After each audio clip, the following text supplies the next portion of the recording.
दोस्तों नमस्कार। मैं हूं डॉक्टर प्रदीप प्रसन्न। आप सबका स्वागत है मेरे चैनल हिंदी की बिंदी पर। आइए आज कुछ नई चीज़ें सीखते हैं।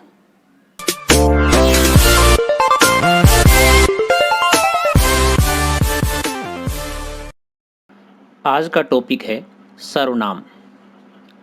सर्वनाम के बारे में हम जानते हैं, इससे पूर्व हमने संज्ञा के बारे में जान लिया है। सर्वनाम क्या होता है? सर्वनाम दो शब्दों से मिलकर बना शब्द है, सर्व और नाम। इसका अर्थ है कि सभी नामों अर्थात संज्ञाओं की जगह प्रयुक्त होने वाला शब्द, आने वाला शब्द। सर्वनाम उस विकारी शब्द को कहते हैं जो पूर्वापर संबंध से किसी भी संज्ञा के बदले आता है। पूर्वापर यानी कि पूर्व पहले और पर यानी कि बाद में संज्ञा के, जैसे मैं, तुम, वह, यह इत्यादि। सर्व यानी कि सब, नामों यानी कि संज्ञाओं के बदले जो शब्द आते हैं उन्हें सर्वनाम कहते हैं।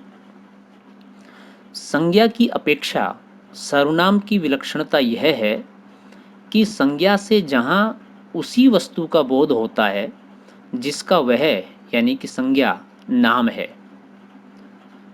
वहाँ सर्वनाम में पूर्वापर संबंध के अनुसार किसी भी वस्तु का बोध होता है। जैसे लड़का कहने से केवल लड़के का बोध होता है, घर, सड़क आदि का बोध नहीं होता, किंतु वह कहने से पूर्वापर संबंध के अनुसार ही किसी वस्तु का बोध होता है, अनिश्चितता है उसमें। सर्वनाम की परिभाषा जानते हैं। संज्ञा के स्थान पर प्रयुक्त होने वाले शब्दों को सर्वनाम कहा जाता है। सर्वनाम संज्ञाओं की पुनरावृत्ति को रोककर वाक्यों को सौंदर्ययुक्त बनाते हैं।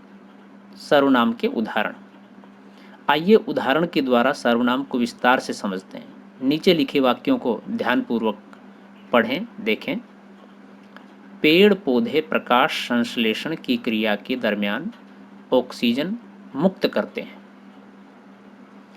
पेड़ पौधे पर्यावरण को संतुलित बनाए रखते हैं। पेड़ पौधे विभिन्न जीवों को आश्रय प्रदान करते हैं। पेड़ पौधे भूक्षरण को रोकते हैं।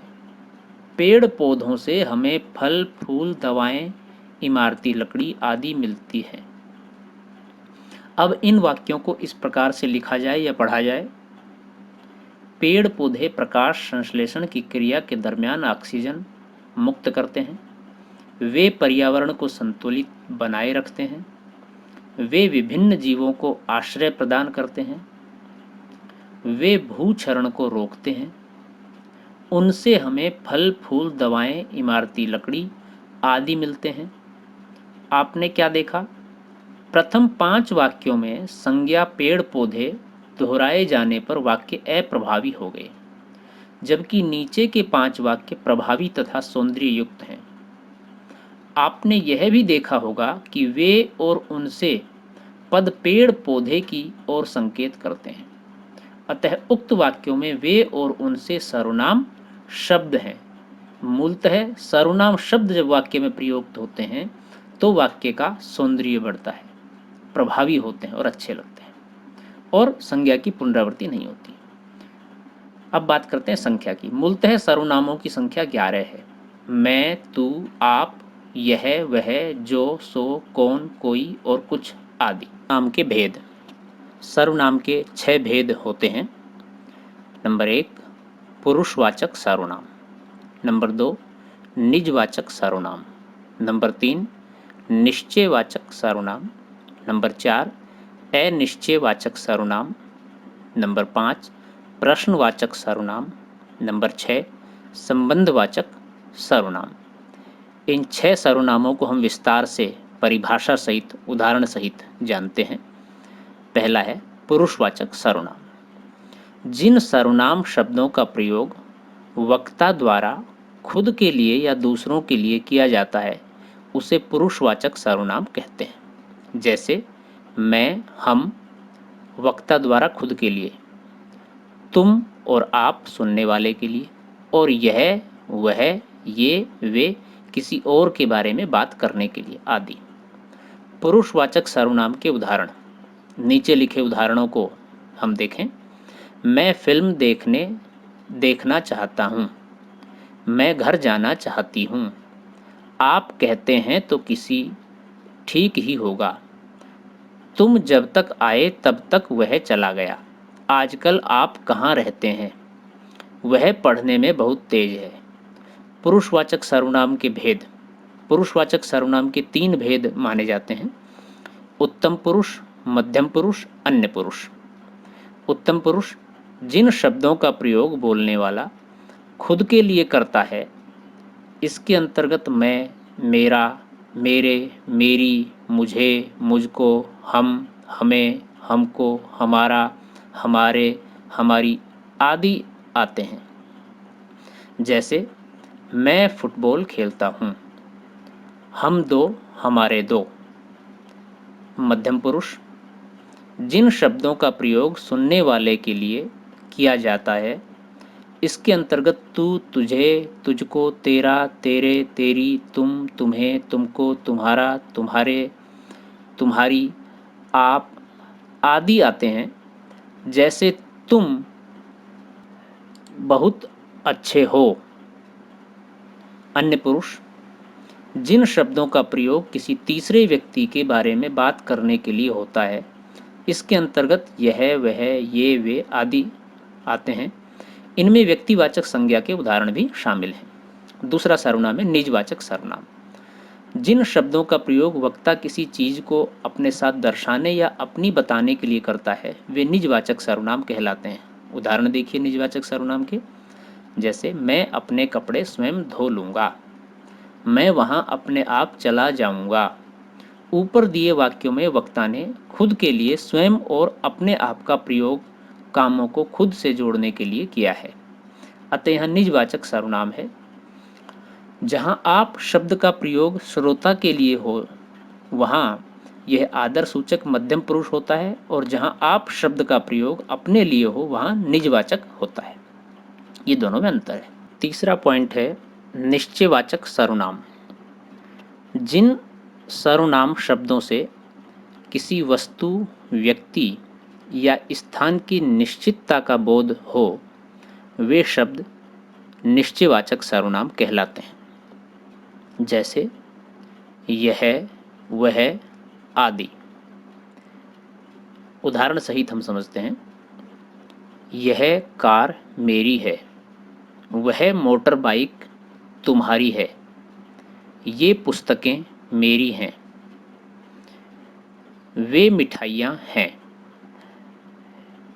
यह, ये, वे, ये, इन सर्वनामों से निश्चित पता लग रहा है वह वस्तु किसकी है।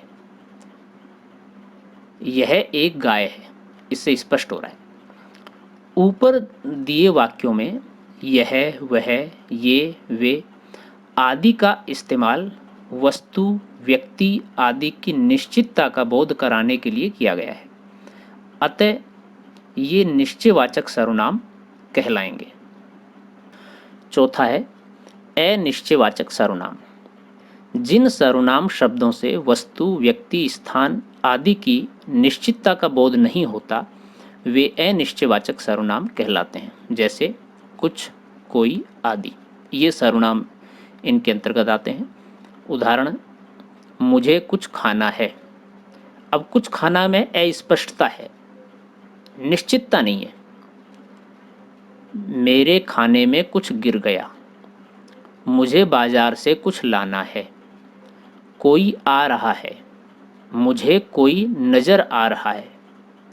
ऊपर दिए गए वाक्यों में वक्ता सिर्फ अंदाजा लगा रहा है, लेकिन हमें वस्तु या व्यक्ति की निश्चितता का बोध नहीं हो रहा है, अतः कुछ, कोई आदि शब्द अनिश्चयवाचक सर्वनाम की श्रेणी में आते हैं। पांचवा है प्रश्नवाचक सर्वनाम। जिन शब्दों का प्रयोग किसी वस्तु, व्यक्ति आदि के बारे में कोई सवाल पूछने या उसके बारे में जानने के लिए किया जाता है, उन शब्दों को प्रश्नवाचक सर्वनाम कहते हैं। ये सर्वनाम निम्न होते हैं: कौन, क्या, कब, कहाँ आदि। उदाहरण से समझने की कोशिश करते हैं। देखो तो कौन आया है, आपने क्या खाया है। ऊपर दिए वाक्यों में कौन तथा क्या शब्दों का प्रयोग करके किसी व्यक्ति या वस्तु के बारे में जानने की कोशिश की जा रही है, अतः ये प्रश्नवाचक सर्वनाम की श्रेणी में आएंगे। छठा है संबंधवाचक सर्वनाम। जिन सर्वनाम शब्दों का प्रयोग किसी वस्तु या व्यक्ति का संबंध बताने के लिए किया जाए, वे शब्द संबंधवाचक सर्वनाम कहलाते हैं। जैसे जो, सो, जैसा, वैसा आदि, अर्थात ये सर्वनाम संबंधवाचक सर्वनाम होते हैं। उदाहरण से हम समझने की कोशिश करते हैं। जैसी करनी वैसी भरनी, जो सोवेगा सो खावेगा, जो जागेगा सो पावेगा, जैसा बोओगे वैसा काटोगे। ऊपर दिए वाक्यों में जो, सो व जैसे वैसे शब्दों का प्रयोग करके किसी वस्तु या व्यक्ति में संबंध बताया जा रहा है, अतः ये शब्द संबंधवाचक सर्वनाम की श्रेणी में आते हैं। तो यह टॉपिक आज का रहा सर्वनाम का। संभवतः आपको समझ में आया होगा और सर्वनाम संबंधी अब सभी समस्याएं आपकी हल हो गई होंगी। आपने वीडियो पूरा देखा, इसके लिए बहुत बहुत धन्यवाद। यदि वीडियो आपको अच्छा लगा हो, आपके लिए ज्ञानवर्धक हुआ हो, कुछ जानकारी प्रदत्त रहा हो, तो इसे लाइक करें, शेयर करें, कमेंट्स करें और चैनल को सब्सक्राइब करना न भूलें और बेल आइकन को ज़रूर दबाएं ताकि कोई वीडियो आप मिस न कर पाएँ, हर वीडियो की नोटिफिकेशन आप तक पहुंच जाएं। यदि कोई विशेष विषय पर आप किसी प्रतियोगी परीक्षा की तैयारी कर रहे हैं किसी टॉपिक पर, तो आप हमें कमेंट्स के माध्यम से बताएं, हम उस टॉपिक को लेकर के वीडियो बनाएंगे। अन्यथा हिंदी व्याकरण, हिंदी साहित्य, काव्य शास्त्र को हम पूरा कवर करते हुए लगातार एक एक विषय, एक एक टॉपिक पर वीडियो बनाएंगे। तो दोस्तों धन्यवाद, जल्दी ही नई वीडियो में फिर से मिलते हैं। शुक्रिया।